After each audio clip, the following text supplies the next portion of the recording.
supposée pression sur ses locataires et démolition d'un immeuble à Ganhi. Les gros mensonges de Hungweji.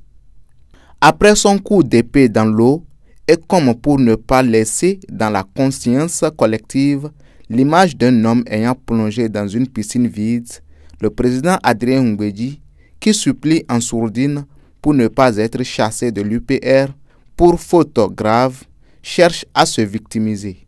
Il fait dire que le pouvoir en place aurait lancé un ultimatum à ses locataires de l'immeuble situé à côté de la direction de l'immigration. Cependant, conscient que ce mensonge sera difficile à soutenir, il monte d'un cran en insinuant habilement que même le plus grand immeuble de Ganhi, Myosotis Résidence Hôtel et SPA, serait également dans le viseur du pouvoir pour être démoli, car appartenant à une ancienne parlementaire du PRD.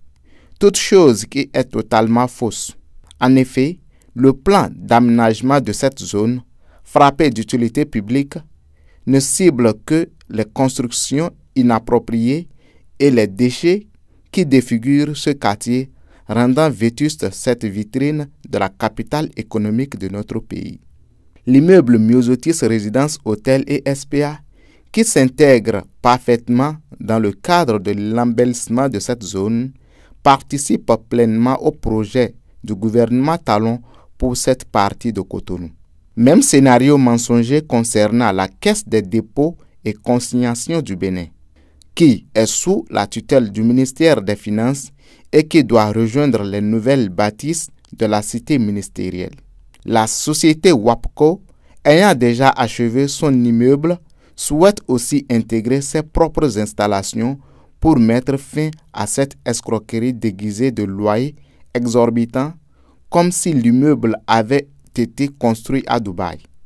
C'est pour masquer ces réalités que l'ancien avocat de feu Bongo a choisi de distiller dans l'opinion publique l'idée que des pressions sont exercées sur ses locataires suite à sa récente déclaration. Son but, passer du statut de bourreau du président Talon à celui de victime. Aboubakar Takou.